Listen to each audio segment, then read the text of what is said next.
पुणे लोकसभेच्या अनुषंगाने विश्लेषण करणार आहोत. खरं तर पुणे हे मुळात संस्कृतीचं शहर आहे, बदलत जाणारं आयटीचं तंत्रज्ञानाचं शहर.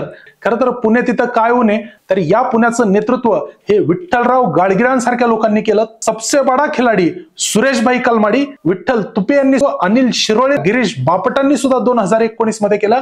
पण आज पुण्याची जागा ही रिक्त झालेली आहे. कोल्हापूरच्या पाटाचं पाणी कोथरूडमध्ये वळालं.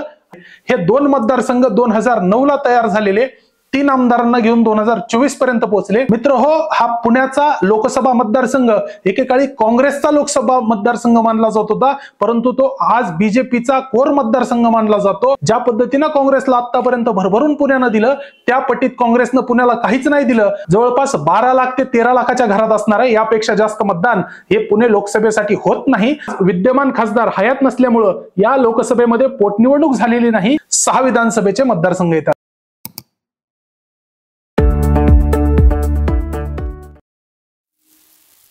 मित्र नमस्कार, मी श्रीकांत चौधरी. श्रीकांत चौधरी या युट्यूब चॅनलवरची आपलं लोकसभेचं रणमैदान ही युट्यूब सिरीज आपण सर्वजण पाहत असाल अशी आशा करतो, आणि हे चॅनल सबस्क्राईब सुद्धा केलं असेल अशी सुद्धा आशा करतो. मित्र हो, पहिल्या 3 भागामध्ये आपण क्रमानं शिरूर लोकसभा मतदारसंघ, अमरावती लोकसभा मतदारसंघ, त्यानंतर धाराशिव लोकसभा मतदारसंघ या 3 मतदारसंघांचं विश्लेषण अगोदर केलेलं आहे. याची लिंक सुद्धा कमेंट बॉक्समध्ये दिलेली आहे. आज 4थ्या भागामध्ये लोकसभेचं रणमैदान या विषयाला घेऊन आपण पुणे लोकसभेच्या अनुषंगाने विश्लेषण करणार आहोत. खरं तर पुण्याचा लोकसभा मतदारसंघ हा अगदी सुशिक्षित वर्गातला आणि प्रतिष्ठेचा समजला जातो. खरं तर पुणे हे मुळात संस्कृतीचं शहर आहे, एक सांस्कृतिक शहर, बदलत जाणारं आयटीचं तंत्रज्ञानाचं शहर आणि वाढत्या ट्रॅफिकचं सुद्धा शहर, अशा अनेक ओळखी पुण्याला आहे. खरं तर पुणे तिथं काय होऊ नये असं सुद्धा म्हटलं जातं, कारण पुण्यामध्ये वेगवेगळ्या राजकीय लोकांचा वावर हा सातत्यानं या पक्षातून त्या पक्षात तर होतच असतो. त्यासोबतच वेगवेगळ्या पदावरती सुद्धा त्यांच्या वर्णी लागत असतात, कारण पुणे हे कॉस्मोपॉलिटन सिटी बनलेलं आहे. मित्र हो, या पुण्यामध्ये लोकसभेच्या मतदारसंघाच्या अनुषंगाने जर विश्लेषण करायचं झालं तर या पुण्याचं नेतृत्व हे विठ्ठलराव गाडगिळांसारख्या लोकांनी केलं. 3 वेळा या पुण्याचं नेतृत्व, जवळपास 3 वेळा पुन्हा एकदा सबसे बडा खिलाडी सुरेशभाई कलमाडी यांनी सुद्धा केलं. या पुण्याचं नेतृत्व विठ्ठल तुपे यांनी सुद्धा केलं. या पुण्याचं नेतृत्व अनिल शिरोळेंनी सुद्धा लोकसभा मतदारसंघातून केलं. नवे तर या पुण्याचं नेतृत्व नुकतंच दिवंगत झालेल्या गिरीश बापटांनी सुद्धा 2019 मध्ये केलं. पण आज पुण्याची जागा ही रिक्त झालेली आहे. खरं तर पुण्याच्या लोकसभेच्या वोटिंग पॅटर्नवर येण्या अगोदर मी तुम्हाला हे सांगेल की पुण्याच्या लोकसभा मतदारसंघाच्या अखत्यारीत 6 विधानसभेचे मतदारसंघ येतात. या 6 विधानसभेच्या मतदारसंघामध्ये सगळ्यात पहिला मतदारसंघ येतो तो वडगाव शेरीचा मतदारसंघ, आणि दुसरा मतदारसंघ येतो तो कोथरूडचा मतदारसंघ. या 2 मतदारसंघांची निर्मिती 2002च्या डेलिमिटेशन नुसार 2008 मध्ये झाली, आणि 2009 ला याचं पहिलं इलेक्शन झालं. वडगाव शेरीच्या मतदारसंघामध्ये आतापर्यंत 3 आमदार झालेले आहेत, आणि कोथरूडच्या मतदारसंघामध्ये सुद्धा आतापर्यंत 3 आमदार झालेले आहेत. वडगाव शेरीमध्ये सगळ्यात पहिल्यांदा जर कोण तिथं निवडून आला असेल तर ते बापूसाहेब पठारे निवडून आलेले आहेत. त्यानंतरच्या झालेल्या 2014च्या निवडणुकीमध्ये त्या ठिकाणी बीजेपीचे जगदीश मुळीक हे देखील निवडून आलेले आहेत. 2019च्या निवडणुकीमध्ये मात्र तिथे राष्ट्रवादी काँग्रेसचे सुनील टिंगरे यांचा दणदणून विजय झालेला आहे. तर दुसऱ्या बाजूला कोथरूड या नवनिर्मित 2009 ला निर्मित झालेल्या मतदारसंघामध्ये चंद्रकांत मोकाटे हे सगळ्यात पहिल्यांदा आमदार झाले 2009 ला. त्यानंतर 2014 ला याच मतदारसंघामध्ये मेधा कुलकर्णी या आमदार झाल्या, आणि पुढे कोल्हापूरच्या पाटाचं पाणी कोथरूडमध्ये वळालं, आणि चंद्रकांत दादा पाटील या मतदारसंघातून आमदार झाले. हे 2 मतदारसंघ 2009 ला तयार झालेले, 3 आमदारांना घेऊन 2024 पर्यंत पोहोचले. पण उर्वरित 4 मतदारसंघ हे जुनेच मतदारसंघ आहेत. यामध्ये सगळ्यात पहिला मतदारसंघ येतो तो कसब्याचा मतदारसंघ, ज्या मतदारसंघामध्ये अण्णा जोशींनी प्रतिनिधित्व केलं, ज्या मतदारसंघामध्ये सलग 5 वेळा गिरीश बापटांनी प्रतिनिधित्व केलं, ज्या मतदारसंघामध्ये पुण्याच्या माजी महापौर आणि दिवंगत नेत्या मुक्ताताई टिळक यांनी 2019 ते 24 या कालावधीसाठी यांची सुद्धा कसब्यातनं आमदारपदी वर्णी लागली. परंतु भारतीय जनता पार्टीच्या या नेत्या नुकत्याच दिवंगत झाल्यामुळं या कसबा विधानसभा मतदारसंघामध्ये नुकतंच पोटनिवडणूक सुद्धा झाली, आणि या मतदारसंघामध्ये काँग्रेसचा नवा चेहरा आणि काँग्रेसचा एक नवा पॅटर्न पुन्हा एकदा पुण्यामध्ये दिसायला लागला. आणि रवींद्र धंगेकर या कसब्याच्या पोटनिवडणुकीत विजयी झाले, नवे तर ते कसब्याचे आमदार सुद्धा झाले. मित्र हो, हा पुण्याचा लोकसभा मतदारसंघ एकेकाळी काँग्रेसचा लोकसभा मतदारसंघ मानला जात होता, परंतु तो आज बीजेपीचा कोर मतदारसंघ मानला जातो. इतकं मोठं स्थित्यंतर जर खरं कशानं झालं असेल तर काँग्रेसच्या अनितीमुळे झालेलं आहे. ज्या पद्धतीनं काँग्रेसला आतापर्यंत भरभरून पुण्यानं दिलं, त्या पट्टीत काँग्रेसनं पुण्याला काहीच नाही दिलं, अशी एक शंका ह्या निवडणुकीच्या पॅटर्नवरून येते.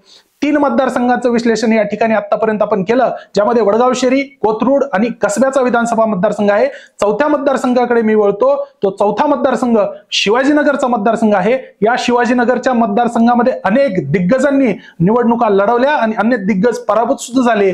या शिवाजीनगरच्या मतदारसंघामध्ये सगळ्यात पहिल्यांदा जर मी कोणाचं नाव घेईल तर ते नाव येतं शशिकांत सुतार यांचं, जे पुण्याच्या पटलावरचं फार मोठं नाव समजलं जातं. त्या शशिकांत सुतार यांनी 2 वेळा याच शिवाजीनगरचं नेतृत्व केलं.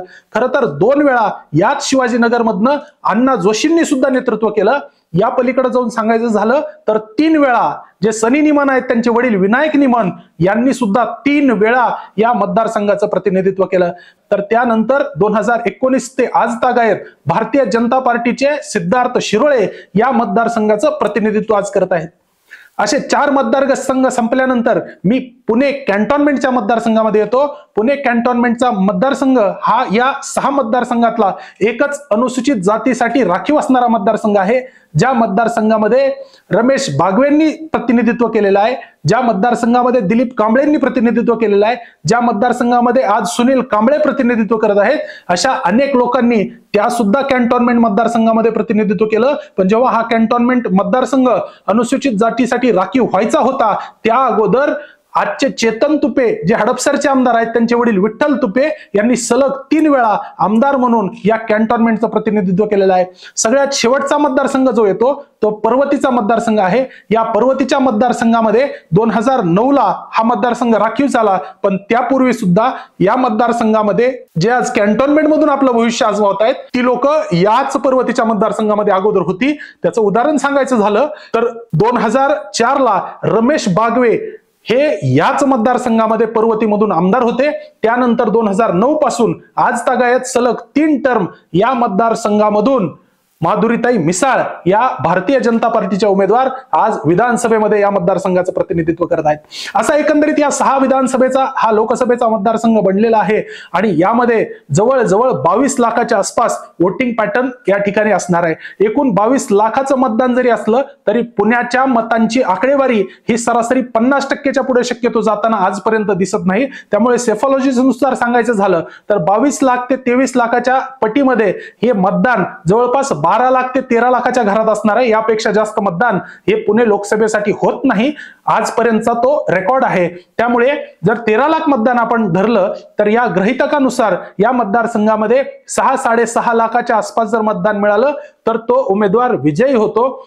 या मागच्या 2 निवडणुकांपुरतं जर बोलायचं झालं तर 2014 मध्ये अनिल शिरोळे यांनी काँग्रेसचे जे उमेदवार होते विश्वजित कदम यांचा जवळपास 3 लाखांनी पराभव केला होता. तर 2019 मध्ये गिरीश बापटांनी मोहन जोशींचा जवळजवळ 3.25 लाखांनी पराभव केला होता. याचा अर्थ भारतीय जनता पार्टीला खूप मोठा वोटर बेस या लोकसभेच्या मतदारसंघामध्ये झालेला आहे. नवे तर या भारतीय जनता पार्टीला जवळपास पुण्याच्या लोकसभेच्या मतदारसंघाच्या अनुषंगाने बोलायचं झालं तर पर्वतीचा मतदारसंघ भारतीय जनता पार्टीकडे आहे, कोथरूडचा मतदारसंघ भारतीय जनता पार्टीकडे आहे, शिवाजीनगरचा मतदारसंघ भारतीय जनता पार्टीकडे आहे, कॅन्टोन्मेंटचा मतदारसंघ भारतीय जनता पार्टीकडे आहे, वडगाव शेरीचा मतदारसंघ अजित पवार गटाच्या रूपानं पुन्हा एकदा भारतीय जनता पार्टीकडेच आहे. अशी सगळी एकंदर परिस्थिती बघता भारतीय जनता पार्टी प्रणित एनडीए सरकार यांचा उमेदवार या ठिकाणी विजयी होताना दिसतो. अशी एक परिस्थिती आहे. दुसऱ्या बाजूला आज विद्यमान खासदार हयात नसल्यामुळं या लोकसभेमध्ये पोटनिवडणूक झालेली नाही आणि आता या लोकसभेसाठी जवळजवळ सर्वच पक्षाकडून सर्वच जण इच्छुक आहेत. त्यामुळे प्रामुख्यानं मी काही नावं तुमच्या समोर ठेवतो. यामध्ये पहिलं नाव जे बोललं जातं ते जगदीश मुळीक यांचं बोललं जातं. ज्या जगदीश मुळीकांचा 2019 मध्ये वडगाव शहरी मतदारसंघामध्ये सुनील टिंगरे यांनी पराभव केला, त्या जगदीश मुळीकांना पुढे भारतीय जनता पार्टीने पुण्याच्या शहराध्यक्ष पदासारखं जबाबदारीचं पद दिलं आणि ते त्यांनी सांभाळलं सुद्धा, आणि आता ते लोकसभेची तयारी करत आहेत. नुकतंच त्यांनी वेगवेगळ्या कार्यक्रमांच्या माध्यमातून आपला ठसा उमटवण्याचा प्रयत्न केलेला आहे. दुसऱ्या बाजूला दुसरे उमेदवार भारतीय जनता पार्टीकडून इच्छुक मानले जातात. त्यांचं नाव आहे मुरलीधर मोहोळ. मुरलीधर मोहोळ हे नाव राजकारणाला आणि पुण्याला अत्यंत सुपरिचित आहे, परंतु मुरलीधर मोहोळ यांची सोलापूर लोकसभेच्या प्रभारीपदी भारतीय जनता पार्टीने निवड केल्यामुळं त्यांना या लोकसभेची उमेदवारी मिळेल का याबद्दल माझ्या मनात शंका आहे. तिसरं नाव जे येतं ते महाविकास आघाडीकडून शरदचंद्र पवार गटाचे प्रशांत जगताप यांचं येतं, पण यांच्याही उमेदवारीची शक्यता कमी आहे, कारण हा मतदारसंघ मुळात काँग्रेसचा समजला जातो. त्यामुळे ही जागा शरद पवार गट किंवा उद्धव ठाकरे गट यांना सुटेल असं मला अजिबात वाटत नाही. त्यामुळे काँग्रेसचा मतदारसंघ हा काँग्रेसलाच राहील आणि काँग्रेसकडून पुन्हा 2 नावं प्रामुख्याने इच्छुकांमध्ये येतात. पहिलं नाव येतं ते मोहन जोशींचं. मोहन जोशी हे सोनिया गांधींचे कट्टर समर्थक समजले जातात. दुर्दैवानं मोहन जोशी यांचा लोकसभेमध्ये 2 वेळा पुण्यात पराभव झालेला आहे, तरी सुद्धा मोहन जोशी हे या तिकिटाचे दावेदार समजले जातात. तर दुसरं नाव या मतदारसंघामध्ये येतं ते रवींद्र धंगेकर यांचं. रवींद्र धंगेकरांनी कसब्याची निवडणूक जिंकून एक पुण्यामध्ये नवा पॅटर्न सेट केलेला आहे. लोकांचं असं म्हणणं आहे की या पॅटर्ननुसार पुन्हा एकदा रवींद्र धंगेकर लोकसभेचे उमेदवार नवे तर ते विजयी उमेदवार सुद्धा असतील, अशी एक परिस्थिती आहे. तर या प्रमुख पक्षापेक्षा एक महाराष्ट्र नवनिर्माण सेनेचा जो पक्ष आहे त्या पक्षाकडून सुद्धा वसंत तात्या मोरे यांचं नाव पुण्याच्या शहरभर चर्चेत आहे. त्यांना जर उमेदवारी मिळाली तरी सुद्धा ही लढत ही तिरंगी होण्याची शक्यता आहे. त्यामुळे मी तुम्हाला एवढंच सांगेन की आता उमेदवारी कोणाला मिळते आणि निवडून कोण येणार यापेक्षा जास्त महत्वाचं म्हणजे लोकसभेचे प्रश्न कोण सोडवणार. कारण पुण्याला अनेक प्रश्न आजपर्यंत पडलेले आहेत. पुण्याचा नदी सुधार प्रकल्प आजपर्यंत रखडलेला आहे. पुण्याचा मेट्रोचा प्रकल्प आजपर्यंत पूर्ण होऊ शकलेला नाही. पुण्याच्या रिंग रोडचा प्रश्न आज देखील प्रलंबित आहे. यापेक्षा जास्त महत्वाचं म्हणजे पुणे हा ड्रग पेडलरचा अड्डा बनलेला आहे. पुणे हा नामचित गुन्हेगारांचा सुद्धा मतदारसंघ समजला जातो. अशा अनेक प्रश्नांनी पुण्याला वेढलेला आहे आणि सगळ्यात मोठी पुण्यात जर समस्या असेल तर ती ट्रॅफिकची समस्या आहे. या समस्येवर सुद्धा निराकरण करणारी उत्तरं ही काढावी लागणार आहेत. त्यामुळे पुणे लोकसभा निवडणूक जिंकणं हे साधं नाही, ते एक चॅलेंजिंग असणार आहे. त्यामुळे माझ्या कलनानुसार लोकसभेला महायुतीकडून जगदीश मुळीक यांना उमेदवारी मिळण्याची दाट शक्यता वाटते. तर दुसऱ्या बाजूला मोहन जोशी यांना पुन्हा एकदा काँग्रेस तिकीट देण्याच्या तयारीत आहे असं दिसतं. त्यामुळं आता या मतदारसंघामध्ये भाजप विरुद्ध काँग्रेस ही लढत नक्की आहे. मात्र यामध्ये उमेदवारी कोणाला मिळते आणि विजयी कोण होणार हे बघणं औत्सुक्याचं आहे. पण माझ्या विश्लेषणांती मी तुम्हाला हेच सांगेल की ज्या अर्थी 2019 आणि 2014 या मागच्या 2 निवडणुकांमध्ये भाजपचा वोटिंग पॅटर्न राहिलेला आहे, त्याच पद्धतीनं पुन्हा एकदा तिथं काम होईल आणि महायुतीचा उमेदवार भारतीय जनता पार्टीच्या रूपानं या पुणे लोकसभे मतदारसंघामध्ये विजय होईल असा मला आशावाद वाटतो. या लोकसभेच्या अनुषंगानं आपल्याला काय वाटतं हे कमेंटमध्ये मला लिहायला विसरू नका. आणि याही पलीकडे जाऊन पुढच्या लोकसभेचं विश्लेषण हे कोणत्या लोकसभेच्या अनुषंगानं व्हावं हे देखील सांगायला विसरू नका. तुर्तास हा चॅनल पाहत राहा आणि या अगोदरच्या लोकसभांचं विश्लेषण देखील पाहायला विसरू नका. धन्यवाद.